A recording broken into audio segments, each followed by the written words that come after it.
Abertura.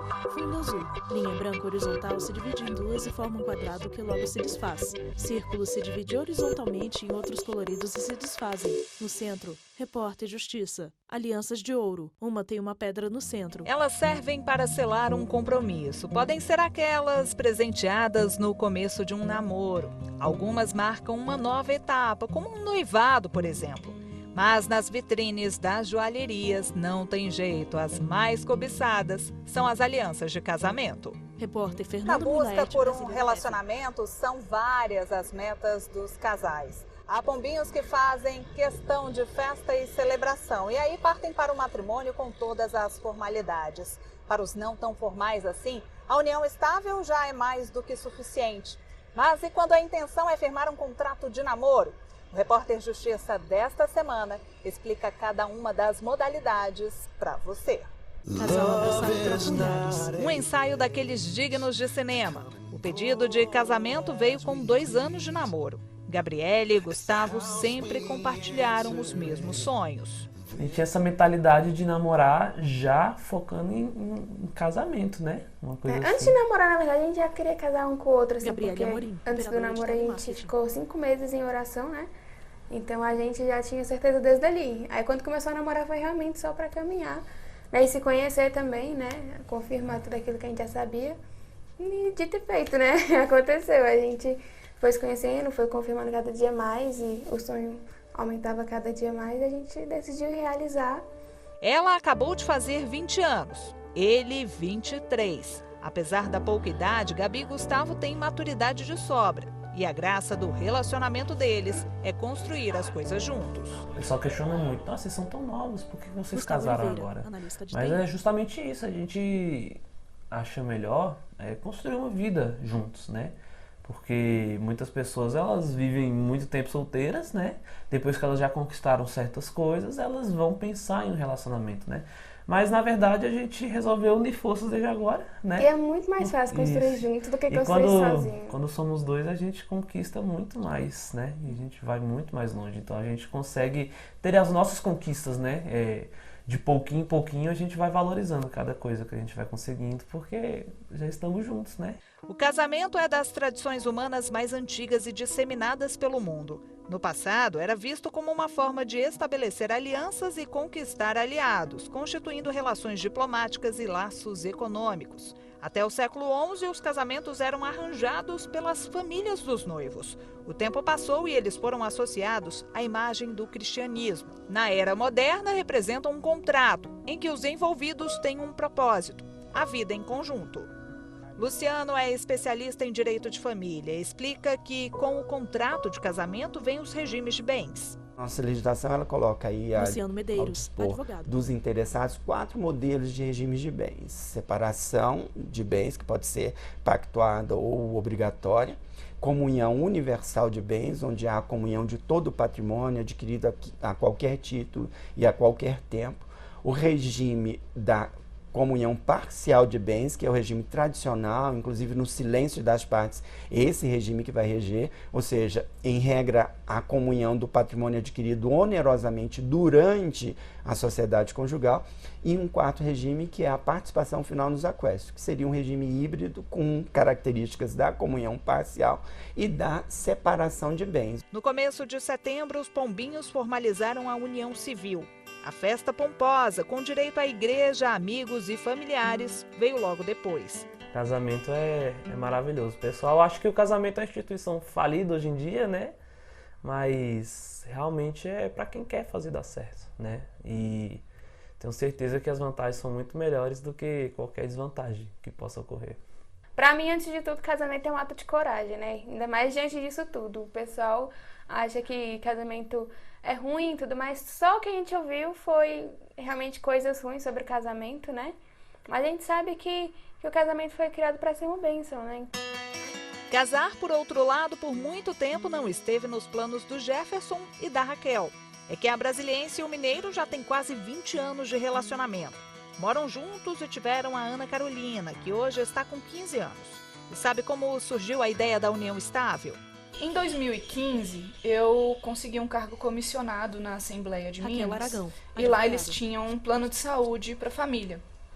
E aí, por conta disso, eu falei, nossa, amor, a gente precisa comprovar essa união estável pra você ter direito ao plano de saúde. Vamos fazer Aí uma a gente escritura. foi no cartório e fez a escritura, que é o método mais rápido, mais fácil, né, de resolver. Falei, não, vamos fazer a escritura, a gente apresenta lá e pronto, tá valendo. Os critérios são muito mais subjetivos. Não há o ato formal. Não se formaliza a união. Essa união, ela pode ou não ter um contrato escrito, uma declaração escrita, né, que já seria um indício, um início de prova de que, de fato, aquelas duas pessoas constituem uma relação com natureza de entidade familiar. A união estável, neste caso, foi retroativa ao nascimento da filha. Como a gente já tinha bens e a união estável, em que pese não ter escritura, ela sempre vai ser regime de comunhão parcial de bens. Na época ele tinha um caminhão, eu também tinha moto, tinha carro, e falou assim, pô, tem que estar junto isso daí, né? Então, só para ficar fácil, se acontecer alguma coisa com ele, que ele vivia na estrada, se acontecer alguma coisa, vamos ter uma escritura retroativa, porque daí, de qualquer forma, tá tudo dentro da comunhão de bens. Mas eles não querem parar aí, não. Estão com a ideia de mudar de país. Para isso, querem casar no papel. A gente sempre falou sobre, sempre conversou, sempre falou de ano, e com certeza a expectativa está alta de realmente agora oficializar e pronto. E como ela disse, agora eu não posso fugir mais, né? Agora eu tô presa. Eu falei, vixe, tô ferrado, mas é isso aí. Vamos fazer isso. Mas a nossa vida não vai mudar. A gente tá junto desde então, tanto tempo já, a gente já se conhece tão bem. E é só manter isso, curtir, ficar velhinho junto. Você já conheceu as formalidades do casamento e os procedimentos para a união estável, mas tem ideia do que vem a ser o contrato de namoro? Eu não sei bem como é que é, entendeu? Maria José Costa. Como é esse contrato?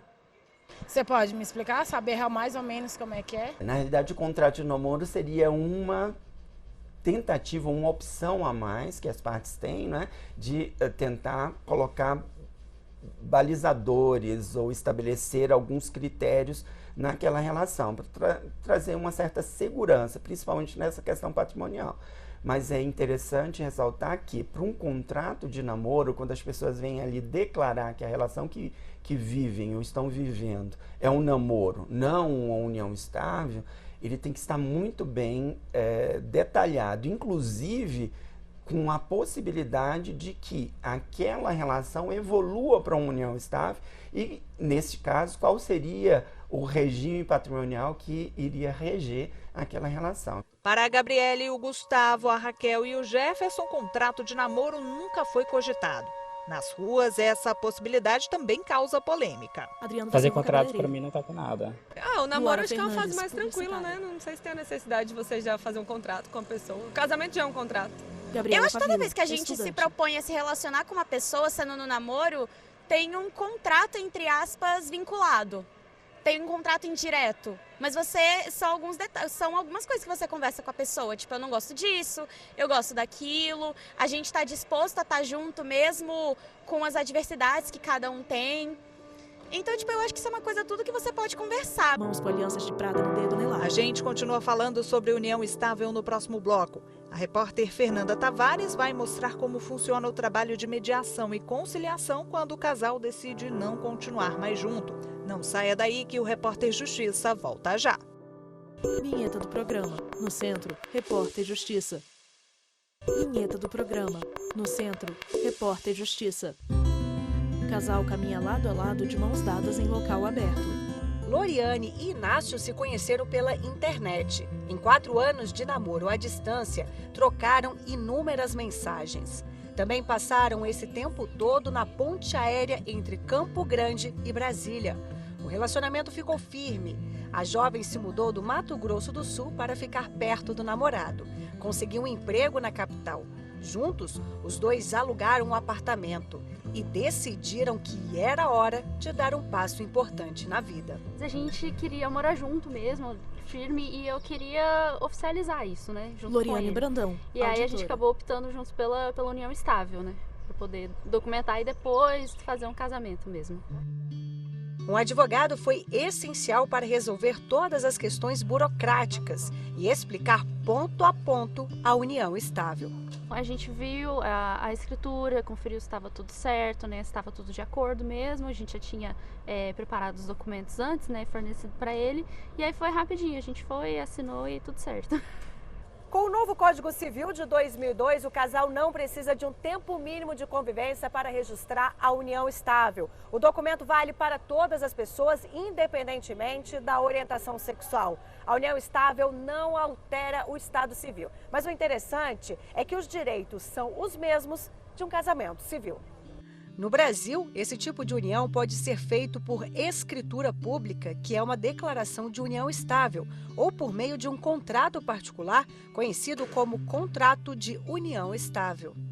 Em tese, não há necessidade de nenhuma solenidade, nem do instrumento particular, tampouco da escritura pública, só que as pessoas, elas, para fins pragmáticos, para fins de participação em plano de saúde, por exemplo, vão e declaram, estabilizam um meio de prova por meio de uma escritura pública feita diante de um tabelião de notas. A pessoa basta vir a um tabelionato de notas, e aí já não é mais o ofício de registro civil, a um tabelionato de notas, munidas as pessoas de documentos de identificação, que em questão de 5, 10 minutos é lavrada uma escritura declaratória de união estável. Loriane e Inácio ainda têm um sonho do casamento, que deve acontecer em breve. Aos amigos e familiares já fica o aviso. Podem separar os vestidos e ternos porque vai ter festa. A gente planeja se estabilizar um pouco melhor para poder oferecer, né, para a família, né, para os familiares, uma festa maior e fazer um casamento oficial, fazer juntos. Mas nem sempre histórias de amor têm final feliz. A separação é uma realidade na vida de muitos casais. E quando a vontade de ficar junto acaba, a dissolução da união estável também precisa ser feita no cartório. Para a dissolução de união estável, faz-se necessária a presença de um advogado. Isso está no artigo 733 do Código de Processo Civil. As pessoas que pretendem dissolver a união estável, caso não haja menores no vínculo afetivo, não houve filhos menores, tampouco filhos incapazes, e os companheiros, então depois serão ex-companheiros, estiverem de comum acordo quanto à partilha dos bens, eles podem se dirigir a um tabelionato de notas e manifestar o interesse pela dissolução da união estável. A Rosiane namorou 9 anos. Chegou a dividir apartamento um período com o ex-parceiro. Só que a união estável em si durou poucos meses. É um momento, Rosiane Guedes, bancária, de dor para o casal, todos os envolvidos estão muito abalados emocionalmente. Basicamente, para a gente foi ir no cartório e assinar um termo, o modelinho que o cartório já tinha até formatado. Esse rompimento também pode ser feito nas varas de família. É a justiça auxiliando na mediação do conflito. Nós estamos lidando com pessoas dentro de uma fase de Marisa adaptação. Muniz Verri, a qual mediadora. dura de 6 meses a 2 anos. Uma adaptação que a gente chama adaptação social, Você muda do estado civil, você muda, às vezes você perde seus amigos, porque um ficou com uns amigos, outros ficaram com os outros. A família às vezes apoia, às vezes não apoia. A sua questão emocional, em relação ao outro que você vivia. Então é uma complexidade e a gente, enquanto mediador, tem que entender isso. O contexto ao qual a gente está lidando. Marisa explica que tanto a mediação quanto o acordo tem tempo definido. Existe um tipo de audiência que a pessoa chega aqui realmente para uma audiência que a gente chama de mediação de curta duração. E uma mediação mais longa, que pode ter uma sessão e quantas outras necessárias no prazo máximo de 60 dias. Depois da negociação, o acordo chega às mãos de um juiz e é homologado. Em caso de divisão de bens, tudo é revisado para que não haja dor de cabeça no futuro. O juiz vai verificar se tem todos os requisitos legais, E aí o acordo ele é homologado pelo juiz e vale a mesma coisa que uma sentença judicial. Então, se for descumprido, aquele acordo pode ser executado. Então, pode ser executado na justiça e a outra parte é obrigada a cumprir. Já quando o casal tem filhos, o acordo precisa ser visto pelo Ministério Público. Quando tem criança envolvida, muitas vezes a mãe quer usar o processo como uma forma de vingança, sem perceber, quer magoar o outro.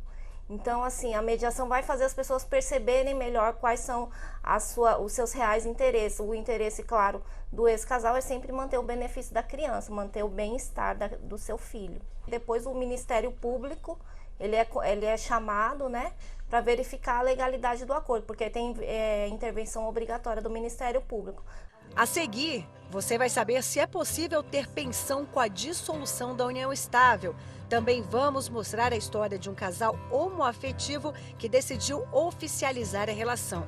Quais os direitos legais dos dois? A gente conta tudo no próximo bloco. Não saia daí que o Repórter Justiça volta já. Vinheta do programa. No centro, Repórter Justiça. Vinheta do programa. No centro, Repórter Justiça. Casal está sentado conversando com o repórter. Daniel e Felipe estão juntos há 5 anos. Eles foram apresentados por amigos em comum, os responsáveis pelo primeiro empurrãozinho nessa relação. Deu tudo tão certo que, com 3 meses de namoro, os dois foram morar na mesma casa. Recentemente, assinaram a união estável. E a gente entrou com retroativo, demonstrando que a gente já estava junto em 2014. Só que o pedido foi feito em 2019. Lembrando que em 2014 ainda não se falava tanto em união estável entre casais homoafetivos. Felipe Aben, servidor público. Isso foi um assunto que surgiu depois. E a gente pôde retroagir aquela data, é legal. Há 8 anos, os ministros do STF, em decisão histórica, reconheceram a união homoafetiva. Por unanimidade, garantiram a essas pessoas os direitos à pensão e à herança. A medida é tão importante que recentemente foi considerada patrimônio documental da humanidade pela Unesco. Daniel e Felipe querem casar, mas sem festa ou cerimônia cheia de formalidades. O que eles desejam mesmo é ter segurança jurídica. A família começa a ver a gente de forma mais séria, né? Como um casal oficializado de verdade. Daniel Porque não é só um namoro, né? É um relacionamento, casal mesmo, casamento. Um processo tramita na justiça. É que Daniel quer colocar no documento dele o sobrenome do Felipe. A gente procurou uma advogada que nos orientou que era preciso iniciar um processo judicial, porque para comprovar para o judiciário que ele não está trocando o nome por outros motivos. A colocação ou a retirada de sobrenome do outro cônjuge ou companheiro é possível de ser feito tanto nesse momento inicial, quando vai fazer a documentação do casamento ou da escritura, ou no momento posterior. Se não foi feito no momento da escritura pública declaratória de união estável, você vai precisar fazer isso de forma posterior via judiciário, que aí essa inclusão já não é mais no momento ou no marco zero, que é a mesma regra para casamento. Então, se eu estou casando agora, eu quero incluir o sobrenome da família do meu futuro marido, eu preciso informar isso no cartório e nesse marco zero já se faz alteração. O casal está feliz com a união estável. Simboliza muito para os nossos iguais, né? Porque apesar a gente tá rompendo paradigmas, né? Então isso aqui simboliza, motiva outras pessoas que querem ter uma união oficializada, que te dá mais direitos. Então eu acho que é um grande marco, é importante. O papel foi realmente um dos melhores investimentos que a gente fez no nosso relacionamento.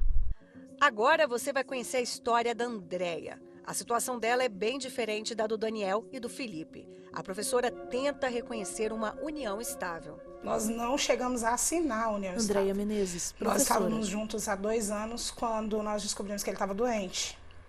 Então, a gente tinha uma relação onde Giovanni dormia aqui, Giovanni tinha vaga de garagem aqui no meu prédio, tinha acesso a controle do portão, tinha chave da minha casa, roupa no meu guarda-roupa, e eu, as mesmas coisas no prédio dele. Eu te dividia a conta. Se eu tivesse problema na hora de pagar a prestação do apartamento, ele vinha e pagava. Se ele tinha algum problema financeiro, eu ia ajudar. Quer dizer, a gente já tinha essa relação, a gente só não coabitava o mesmo teto. O companheiro teve um tumor na cabeça. Assim que o diagnóstico de câncer foi dado, Andréia passou a morar definitivamente com o namorado. E na doença eu já passei para o apartamento dele. Desde o dia que a gente saiu do consultório da médica com o diagnóstico de câncer, eu já passei para o apartamento dele. Porque era um câncer no cerebelo, onde ele perdia equilíbrio, então eu achei melhor a gente já conversou e aí achou melhor já ficar junto. Passamos todo esse tratamento juntos, que foram 8, 9 meses até o falecimento dele. Andréia procurou um advogado para ter direito à pensão por morte do companheiro. Hoje, trava uma briga na justiça para reconhecer o vínculo. Testemunhas, fotos, todo tipo de documentação que me colocava mais íntima na vida dele. Toda a fase de prontuário do hospital, desde o dia que descobriu que estava doente, inclusive prontuário da época que a mãe dele esteve em Brasília, que ela operou, que eu estive com ela no hospital, que eu ajudei a cuidar dela, tudo isso. Esta advogada explica que é possível resolver o problema, desde que tudo seja comprovado e aceito pelo juiz. Ela vai ter que demonstrar que, nesse momento, ela tinha, sim, uma união Renata estável. Vilas Boas, eu costumo advogada. brincar dizendo que a união estável e o namoro, a diferença é o tempo verbal. Quando a gente fala, tenho uma família, eu estou dentro da união estável. E se eu falar, eu vou ter uma família, eu vou constituir uma família, eu estou jogando para o futuro. Então, eu estou dentro de um namoro, que pode ser qualificado ou não, mas é algo que vai acontecer no futuro. O que dentro das características, né, a gente tem o affectus maritalis, que é eles se verem como se marido e mulher fossem. O fato dela ajudar nesse processo, que ele estava, né, com câncer, né, por si só, não quer dizer que eles tinham uma união estável. Provando que existia a união estável, tem direito à herança. Existe uma decisão recente do STJ que ela nos informa que eu preciso de ter um certo tempo para configurar a união estável. No caso específico, foi analisado um relacionamento em que eram cerca de 5 meses de namoro e 2 de união estável. E o STJ entendeu que, nesse caso, não se reconhecia a união estável porque precisava de ser contínuo e estável no tempo. E o tempo de 2 meses não era suficiente para caracterizar, então, uma união estável. Aqui no país, uma união estável foi reconhecida a partir de uma prova exclusivamente testemunhal. O caso ocorreu em setembro. A 6ª turma do Tribunal Regional Federal da 4ª Região determinou o pagamento de pensão à companheira de um homem já falecido.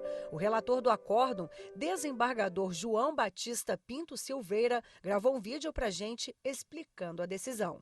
É óbvio, desde que esta prova testemunhal seja uma prova João robusta. Batista Pinto Silveira, o que é uma prova desembargador robusta? federal. Que as pessoas que testemunhem tenham convivido como casal. Muitas vezes podem ser vizinhos, amigos e até parentes. Nós sabemos que, numa causa comum, essas testemunhas são colocadas sob suspeita. Mas quando se trata de ação de família e nessa área, quando se trata de pagamento de pensão por morte, a Justiça Federal, por delegação, ela tem esse poder de julgar essas questões como se uma vara de família fosse. A prova testemunhal, enfim, ela tem validade também e tem eficácia para o reconhecimento. Luciano na Medeiros, medida em que a advogado. lei ela não traz critérios objetivos ou não restringe a prova material para o reconhecimento da união estável, não há nenhum impedimento que se reconheça tão somente com prova testemunhal, desde, obviamente, que os depoimentos sejam idôneos, contundentes, né, no sentido de atestar que, de fato, existia uma relação aos moldes da união estável entre o casal. O Repórter Justiça de hoje fica por aqui. Você pode rever esse e outros programas no nosso canal no YouTube, TV Justiça Oficial. Visite também a nossa página na internet, tvjustiça.jus.br. Quer enviar uma sugestão de reportagem? Anote aí o e-mail, é reporterjustiça@stf.jus.br. Obrigada pela companhia, até a próxima e tchau. Casal se beija, outro casal anda de mãos dadas. Créditos do programa, direção Tiago Oliveira, produção Marcela Luiza, reportagem Fernanda Mulaerte e Fernanda Tavares, edição de texto Fernanda Mulaerte, cabelo e maquiagem Kelly Matheus, figurino Thalita Oliveira, cinegrafia Jefferson Martins, Lázaro Filho e Luiz Guilherme, assistência técnica Benício Pereira, Carlos Ferreira e Kleber Leite, edição de pós-produção Diego Galeotti, videografismo Cleiton Almeida e Leonardo Veloso, audiodescrição Visual áudio, narração e roteiro Ana Luísa De Franco, núcleo de programação Rosa Wazen, núcleo técnico Fábio Guedes, núcleo de produção de programas Flávio Soledade, supervisão Coordenadoria de Gestão da TV Rádio Justiça, Secretaria de Comunicação Social STF, realização TV Justiça 2019.